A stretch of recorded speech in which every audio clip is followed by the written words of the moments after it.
France की तरफ से भारत के प्रधानमंत्री नरेंद्र मोदी को एक बहुत बड़ा सम्मान दिया गया है और हमारे देश को सम्मान दिया गया है क्योंकि प्राइम मिनिस्टर को इनवाइट किया गया है फ्रांस के सबसे बड़े परेड पर। That is the Bastille day parade. यह परेड 14 जुलाई को आयोजित होती है और फ्रांस का सबसे बड़ा आयोजन है। इसमें नरेंद्र मोदी जी मुख्य अतिथि के रूप में शामिल होंगे।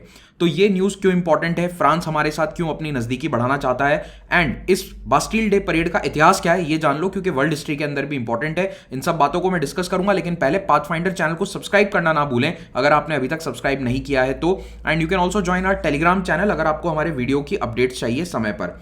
देखिए, हम एक पाथफाइंडर अग्निपथ बैच लेकर आ रहे हैं 2024 और 25 के एस्पिरेंट्स के लिए भी ये फायदेमंद है, जहां पर आपको पूरी यूपीएससी की तैयारी कराई जाएगी देश के सबसे अफोर्डेबल प्राइस पर, ओनली फॉर 9,000। और इस पे भी हम कोशिश करेंगे कि और आपको डिस्काउंट दे दें। सैटरडे का इंतजार कीजिए, एक स्पेशल ऑफर आपके लिए मैं लेकर आ रहा हूं। इस प्राइस पर आपको यूपीएससी की तैयारी देश में कोई नहीं करवा रहा। अगर करवा रहा है तो फिर वो कहीं ना कहीं छोड़ रहे हैं, प्रीलिम्स मेंस कुछ ना कुछ यहां पर नहीं पढ़ाया जा रहा है। हम आपको प्रीलिम्स प्लस मेंस पूरा पढ़ा रहे हैं, इंटरव्यू तक गाइड करेंगे, टेस्ट सीरीज भी इसमें शामिल होगी और ये सब कुछ आपको जस्ट फॉर दिस प्राइस मिलेगा।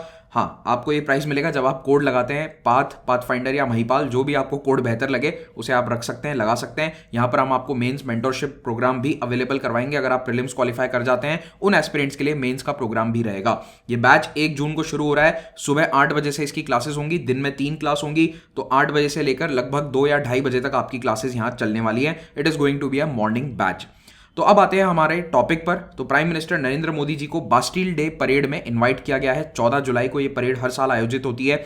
Emmanuel Macron, who is the president of France, उन्होंने खुद ट्वीट करके ये जानकारी आज साझा करी और फ्रांस की फॉरेन मिनिस्ट्री ने भी ये नोटिफिकेशन जारी करके बताया। तो देखिए, फ्रांस और भारत 25 साल से स्ट्रैटेजिक पार्टनर है। It is the 25th anniversary of our strategic partnership. Bharat कई देशों के साथ स्ट्रैटेजिक पार्टनर है, लेकिन फ्रांस एक इंपॉर्टेंट मिलिट्री पावर एक समय में था, अभी भी रिलेटिवली इंपॉर्टेंट है यूरोप की अगर पॉलिटिक्स को हम देखें तो। इसीलिए ये बहुत ही इंपॉर्टेंट जेस्चर माना जा रहा है कि भारत के प्रधानमंत्री को यहां इनवाइट किया गया है। अब यहां पर सम्मान केवल प्रधानमंत्री जी का नहीं हो रहा है, बल्कि हमारी आर्म्ड फोर्सेस को, यानी कि हमारी आर्मी को भी बुलाया जा रहा है कि आप भी अपनी एक टुकड़ी को या कॉन्टिंजेंट को भेजिए जो फ्रांस की आर्मी के साथ इस परेड में कदम से कदम मिलाकर चलेगी। तो इसीलिए इंडिया और फ्रांस के मिलिट्री रिलेशंस को भी ये काफी इंपॉर्टेंस दे रहे हैं। क्यों दे रहे हैं आगे बताऊंगा। हमारा बहुत ही लंबा इतिहास है फ्रांस और इंडिया के बीच में मिलिट्री हिस्ट्री का। अब वैसे फ्रांस और भारत के बीच में पिछले कई सालों से रिश्ते काफी मजबूत चल रहे हैं और दोनों देश की तरफ से प्रधानमंत्री और राष्ट्रपति बायलैटरल विजिट्स कई बार कर चुके हैं। लास्ट विजिट हुई थी इमैनुअल मैक्रोन के द्वारा मई 2022 में भारत ये आए थे और प्रधानमंत्री नरेंद्र मोदी जी भी कई बार फ्रांस को विजिट कर चुके हैं। लेकिन पहली बार 13 सालों में ऐसा हो रहा है कि फ्रांस ने भारत के प्रधानमंत्री को इनवाइट किया है बास्टील डे परेड की अध्यक्षता के लिए। आखिरी बार 2009 में तत्कालीन प्रधानमंत्री मनमोहन सिंह जी को यह सम्मान मिला था जब वो बास्टील डे परेड में गए थे और तब भी आर्मी की एक टुकड़ी वहां पर हमारी उस कॉन्टिंजेंट ने मार्च पास्ट किया था बास्टील डे परेड में। भारत ने 2016 में आखिरी बार फ्रांसुआ ओलांडे को, तत्कालीन फ्रांस के राष्ट्रपति को, बुलाया था रिपब्लिक डे परेड में। In fact France is one of the most invited country in Republic day parade. 5 बार हम यूके के प्रधानमंत्री को बुला चुके हैं, 5 बार फ्रांस के, उसके बाद रशिया और भूटान का नंबर आता है। तो 5-5 बार हमने सबसे ज्यादा मैक्सिमम यूके और फ्रांस के लोगों को बुलाया है। अब ये बास्टील डे मिलिट्री परेड की इंपॉर्टेंस क्या है, देखिए ये होती है 14 जुलाई को, इसका डेट फिक्स है। और 14 जुलाई डेट इसलिए क्योंकि फ्रेंच रेवोल्यूशन के समय बास्टील फोर्ट या बास्टील प्रिजन को इसी दिन स्टॉर्म किया गया था, जो फ्रेंच रेवोल्यूशन की शुरुआती घटनाओं में एक बहुत ही महत्वपूर्ण पड़ाव था। 1880 में इन लोगों ने उसको सेलिब्रेट करना शुरू किया। घटना हुई थी 1789 में और 1880 के बाद से इसको कमेमोरेट करने के लिए एक परेड आयोजित करी जाती है, जिस परेड में फ्रांस की आर्मी अपने पूरे दमखम के साथ, पूरे अपने तैयारी के साथ आती है। And it is something like what we do on Republic day parade. हमारी रिपब्लिक डे परेड भी ऑलमोस्ट सिमिलर ही है। अब ये बास्टील क्या था, देखिए ये बास्टील फोर्ट है उस समय का। ये पेरिस शहर के बीच में स्थित एक किला था जिसे एक प्रिजन और हथियार रखने के लिए आर्मरी के रूप में इस्तेमाल किया जा रहा था। तो फ्रेंच रेवोल्यूशन की जब शुरुआत हुई थी उसी समय कई पॉलिटिकल कैदियों को यहां रखा जा रहा था। तो जो प्रोटेस्टर थे उन्होंने इस पर हमला कर दिया, धावा बोल दिया, क्योंकि वो राजा के खिलाफ थे। राजा ने पॉलिटिकल कैदियों को इसमें रखा हुआ था, तो उन पॉलिटिकल कैदियों को आजाद कराया गया और इसके अंदर जो हथियार थे वो सारे लूट लिए गए। तो ये फ्रेंच रेवोल्यूशन के अंदर एक तरह से हिंसा की शुरुआत मानी जाती है, या फिर जो फ्रेंच रेवोल्यूशन हिंसक होगा अब धीरे धीरे, उसका ये टर्निंग पॉइंट है। तो बैस्टिल डे को कई लोग फ्रेंच रेवोल्यूशन की एक्चुअल शुरुआत भी मानते हैं, जब रेवोल्यूशन हिंसक हुआ। वैसे तो उसके पहले भी काफी घटनाक्रम हो चुका था, it is not the actual start. जब आप फ्रेंच रेवोल्यूशन पढ़ेंगे तो ये बैस्टिल डे वाली डेट इंपॉर्टेंट है, इसको याद रखना। 1789 1789 14 जुलाई की डेट है, तो इसीलिए 14 जुलाई को इसे कमेमोरेट करते हुए ये लोग हमेशा फ्रेंच रेवोल्यूशन को कमेमोरेट करते हुए, एक तरह से अपने मॉडर्न डे फ्रेंच रिपब्लिक की स्थापना को कमेमोरेट करते हुए ये परेड आयोजित करते हैं। ये परेड जिस जगह आयोजित करी जाती है वो भी एक बहुत ही ऐतिहासिक रोड है। तो ये वाली जो रोड जिस पर ये गाड़ियां चल रही है, this is by the way a photograph from world war 2। तो ये है शॉम एलिजे, थोड़ा सा इसका प्रोनाउंसिएशन अजीब सा है और इस तरह से इसको लिखते हैं, चैम्प एलिसी ऐसा कुछ कह सकते हैं आप, लेकिन इसका प्रोनाउंसिएशन होता है शॉम एलिजे।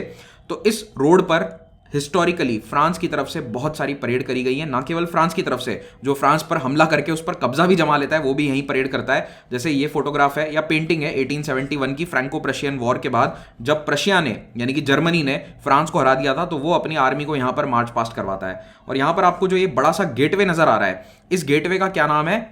ये है आर्क डी ट्रायम्फ। इसका नाम लिख लेना कहीं पर, आर्क डी ट्रायम्फ। तो ट्रायम्फ का मतलब है जीत, ट्रायम्फ। तो आर्क डी ट्रायम्फ बेसिकली एक दरवाजा है जो बनाया गया था 1836 के आसपास। क्या कमेमोरेट करते हुए?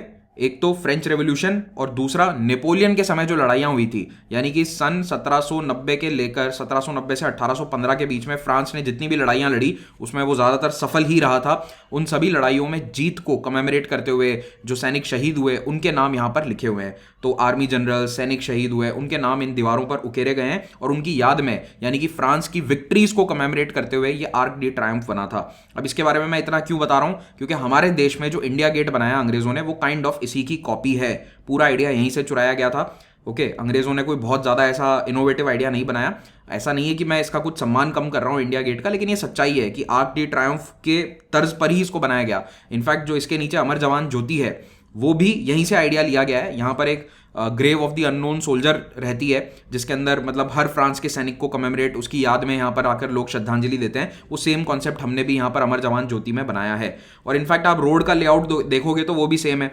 हमारे यहाँ पर भी जो रिपब्लिक डे परेड होती है वो इसी रोड पर होती है। पहले इसका नाम राजपथ था, अब कर्तव्य पथ हो चुका है। वहां पर भी सिमिलर है, इसी के नीचे से परेड निकलती है। आप देख लिए चौड़ी सी रोड है यहाँ पर, आप देख सकते हैं, और इसी रोड पर शॉम्प एलिजे पर ही ये परेड आयोजित करी जाती है। तो ये काफी हिस्टोरिक एरिया है। अब याद रखिएगा कि भारत और फ्रांस के रिश्ते पुराने क्यों हैं? क्योंकि वर्ल्ड वॉर 1 में इंडिया के बहुत सारे सोल्जर्स फ्रांस गए थे as part of the British Indian army, और उन्होंने फ्रांस को आजाद कराने में या फिर फ्रांस की आजादी को मेंटेन रखने में बहुत बड़ी मदद करी थी। A lot of Indian soldiers died in France. बहुत सारे भारतीय सैनिक वहां पर मारे गए लड़ाई में, और आज भी फ्रांस के लोग कम से कम कृतज्ञ हैं थोड़े बहुत। वो मानते हैं कि हाँ, भारतीय सैनिकों का भी इसमें योगदान है। हालांकि ब्रिटेन इतना नहीं मानता है, बट ठीक है, फ्रेंच लोग तो मानते हैं। तो इसीलिए फ्रांस और इंडिया के रिलेशंस पुराने हैं। इनफैक्ट टीपू सुल्तान के समय से इंडिया फ्रांस के बीच में रिलेशंस चल रहे हैं। मिलिट्री रिलेशंस नेपोलियन और टीपू सुल्तान ने भी आपस में एस्टैब्लिश करने की कोशिश करी थी, हालांकि फेल हो गए थे। तो इसीलिए ये सेलिब्रेशन थोड़ा इंपॉर्टेंट है। और होता ये सिंपल वही परेड होती है, आर्मी में जितने भी उनके लेटेस्ट टैंक्स और वेपन्स हैं वो लेकर आते हैं, exactly like our republic day parade. और इसमें पहले भी ये परंपरा रही है कि कोई ना कोई इंपॉर्टेंट राष्ट्र के अध्यक्ष को या प्राइम मिनिस्टर को बुलाया जाता है। अच्छा, इमैनुअल मैक्रोन जो है वो इस साल फिर से भारत आ रहे हैं सितंबर 2023 में। तो हर 1.5 साल में, 1 साल में आ ही जाते हैं। इंडिया फ्रांस की रिलेशनशिप क्यों इतनी इंपॉर्टेंट है? क्योंकि देखिए, सबसे इंपॉर्टेंट, हमने इनसे रफाइल जेट खरीदा है, तो आपको पता ही होगा। तो Rafale jet which is a very advanced aircraft, ये हमने इनसे खरीदा है। हम इनके कोलैबोरेशन के साथ कई सारी पनडुब्बियां भी बना रहे हैं, ठीक है। तो 6 सबमरीन्स हम बना रहे हैं फ्रांस की मदद से। फ्रांस हमें नेवल सबमरीन की काफ़ी टेक्नोलॉजी भी दे चुका है, और सबसे बड़ी डील जो अभी रिसेंटली हुई है वो 250 एयरबस खरीदने की है। हालांकि इसे सरकार नहीं खरीद रही है, इसे प्राइवेट कंपनीज खरीद रही है, टाटा ग्रुप खरीदेगा, लेकिन फिर भी जो डील है वो हमारे ट्रेड को जरूर बूस्ट करेगी। इसके अलावा हमारी मिलिट्री एक्सरसाइजेस भी होती हैं साथ में। तो गरुड़ एयरफोर्स के बीच में होती है और फ्लाइंग जैक्स होती है आर्मीज के बीच में। इनको आप ध्यान में रखिए। अब इनके नाम कहां पर हो रही है ये इंपॉर्टेंट नहीं है, लेकिन हाँ, गरुड़ किसके बीच में हो रही है ये थोड़ा सा इंपॉर्टेंट है। कितनी बार हो चुकी है अगर वो याद रख सकें तो ठीक रहेगा। तो लास्ट हुआ था ये 2022 में जोधपुर में, और ये हुआ था तिरुवनंतपुरम में। तो ये कुछ डिफेंस एक्सरसाइजेस है। कभी कभी देखो कुछ ऐसे ही अलग से एक्सरसाइजेस भी हो जाती है मल्टीलैटरल, लेकिन बायलैटरल में ये दो के नाम है। तो तो इसी के साथ ये छोटा सा लेक्चर समाप्त करता हूं। उम्मीद है कि आपको ये अच्छा लगेगा। हमारा समुद्र मंथन टेस्ट आ रहा है, इसको जरूर ज्वाइन कीजिए। 13 मई को होने वाला है यूपीएससी पैटर्न पर। तो जो 2023 का एग्जाम दे रहे हैं और जो 24 और 25 का भी एग्जाम देना चाहते हैं उनको भी ये टेस्ट देना चाहिए, क्योंकि 23 वालों को पता चलेगा कि कितने पानी में हो और 24-25 वालों को इसमें स्कॉलरशिप जीतने का मौका है, अट्रैक्टिव प्राइजेस जीतने का मौका है। इसका लिंक नीचे पिन कमेंट में आपको मिल जाएगा। पर्सपेक्टिव सीरीज को आप देख सकते हैं, हमने इसमें कई ब्यूरोक्रेट्स और रीसेंट टॉपर्स के इंटरव्यूज भी लिए हैं। गो वॉच दैट सीरीज, आपको हमारे होम पेज पर मिल जाएगी। Thank you so much, have a great day.